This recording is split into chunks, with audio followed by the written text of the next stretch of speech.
Oke, kembali lagi bersama saya Muhammad Rizkon. Eh, Kali ini saya akan membahas bidang ketiga, yaitu sosial. Ya, isu yang saya angkat berupa ketimpangan sosial dan ekonomi yang terjadi di Indonesia. Yang pertama-tama saya akan jabarkan dulu atau jelaskan dulu terkait isu yang saya angkat.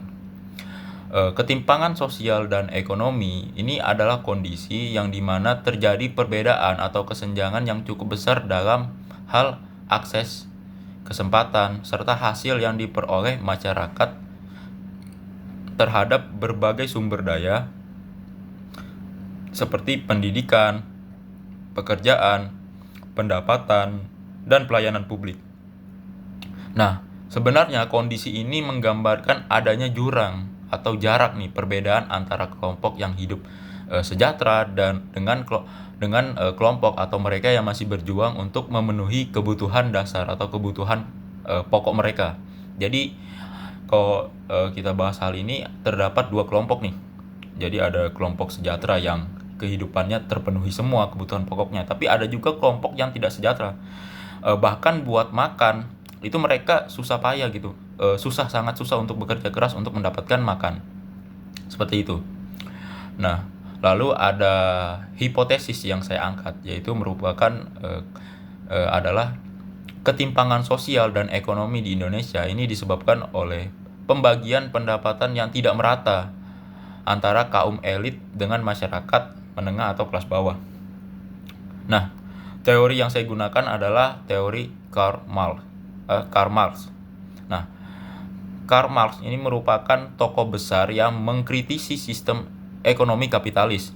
Nah, melalui teori kritisnya, beliau menjelaskan bagaimana struktur ekonomi kapitalis ini cenderung menciptakan kelas-kelas sosial yang timpang.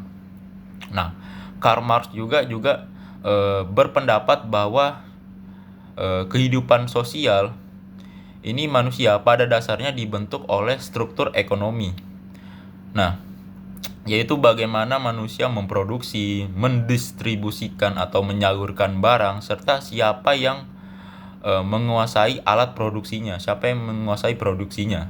Nah, dalam pandangan Karl Marx, struktur ini terdiri dari dua lapisan utama, yaitu basis ekonomi infrastruktur yang meliputi cara dan hubungan produksi serta superstruktur yang mencangkup sistem politik, hukum, budaya, dan ideologi yang berfungsi untuk mempertahankan sistem ekonomi yang ada.